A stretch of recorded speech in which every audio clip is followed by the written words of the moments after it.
Hoy, 15 de mayo, se celebra en México el Día del Maestro. Se rinde un homenaje a todos aquellos que nos han dejado algo de conocimiento, a quienes nos han permitido absorber algo de su sabiduría. Y, por supuesto, el fútbol o el deporte no es la excepción. En el fútbol mexicano hemos tenido grandes técnicos que han dejado legado y que se ha perpetuado a través de sus pupilos. Tal es el caso de Ricardo Lavolpe o de Manolo Lapuente. También ya dentro de ese listado se puede manejar el nombre de Ricardo Ferretti, el actual técnico de los Tigres de Nuevo León. Y le damos la bienvenida a grandes compañeros analistas de ESPN, Héctor Huerta, Mauricio Imay. Gracias por estar con nosotros para analizar parte de lo que nos han dejado estos grandes maestros, estas mentes brillantes del fútbol. Héctor Huerta, usted un maestro también, pero del periodismo. ¿Qué es lo que se necesita? ¿Cuáles son esas características para poderle llamar profe a un técnico? ¿Es su estilo? ¿Son la cantidad de títulos o es la trayectoria? Muchas gracias. Por supuesto que no me considero ningún maestro de nada, de obra quizá.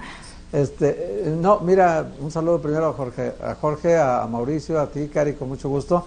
Mira, yo creo que el principal legado que puede dejar en el caso de los técnicos es no solamente los títulos, que también es un factor que hay que considerar mucho en un deporte de alta competición donde lo que se trata es de ganar. Sí hay que considerar el factor de títulos, pero otra cosa es la enseñanza que va dejando en los cuadros bajos, que cerca de ellos aprenden, ¿no? En el caso de Trelles, por ejemplo, don Nacho Trelles, no solamente es el técnico más ganador junto con el Tuca de 7 títulos, sino que además hay una escuela de trellismo que no se le da mucho valor, discípulos de discípulos ya, que acaba de morir, por ejemplo, don Nacho acaba de morir, pero dejó desde Lapuente, pasas por el Ojitos Mesa, Javier de la Torre, Raúl Cárdenas, y si suma los títulos que cada uno de ellos va ganando, Luis Fernando Tena, el Chepo de la Torre, unos discípulos de otros. O sea, Lapuente es una escuela debajo de Nacho Trelles, pero es una escuela que viene de Nacho Trelles. Y por el otro lado, pues el Tuca Ferretti indudablemente que está dejando también en su récord de 7 títulos ya ahora, y después de él va a venir el legado de los entrenadores que quieran ser como el Tuca Ferretti. Otro de los ismos que manejan en México pues es el lavolpismo, que ya hablaremos enseguida de eso, pero que a mí me parece que es una escuela incompleta porque le falta títulos, ¿no? Sí es didáctica, sí ha dejado enseñanzas, sí hay imitadores de esa corriente, pero no es tan próspera en títulos, ¿no? Bien, yo aprovecho para saludar y para preguntarle a Mauricio Imay acerca del lavolpismo. Cuéntanos, Mauricio, un poquito acerca de Ricardo Lavolpe, de dónde se genera su escuela. Yo recuerdo mucho al Atlante, aquel que se metió en el último lugar en la liguilla para terminar dando una gran exhibición y saliendo campeón en Monterrey ante Rayados. Pero cuéntanos, Mauricio, ¿de dónde precede la escuela de Ricardo Lavolpe? Y quizás no está tan asociado a títulos, pero sí está asociado a buen fútbol, a entretenimiento puro. Cuéntanos, Mauricio.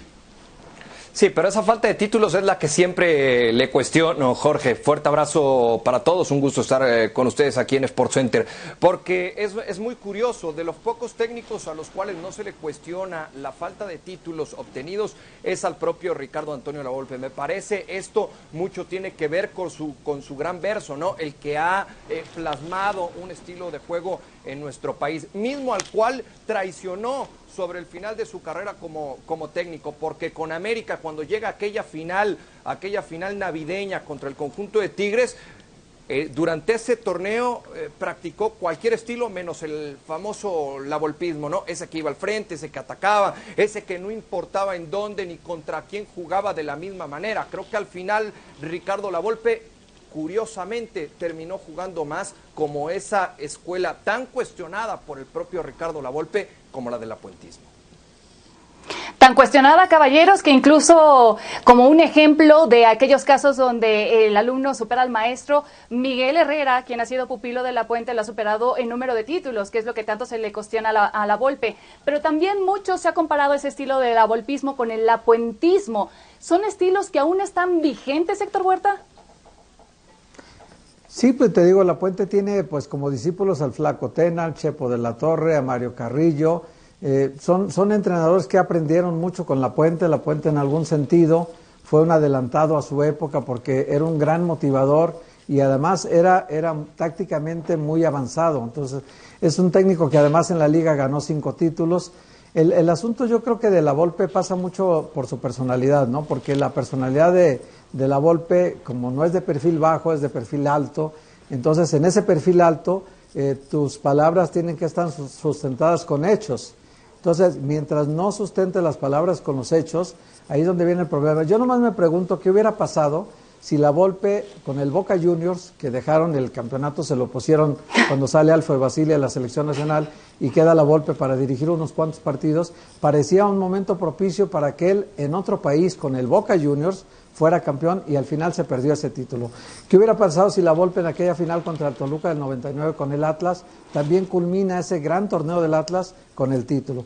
¿Qué hubiera pasado si aún con el estilo que dice Mauricio, que lo modificó con el América contra Tigres, y le empatan en el último minuto y pierden penales? Si hubiera ganado esos 3 títulos, creo que la consideración de la Volpe hoy sería otra.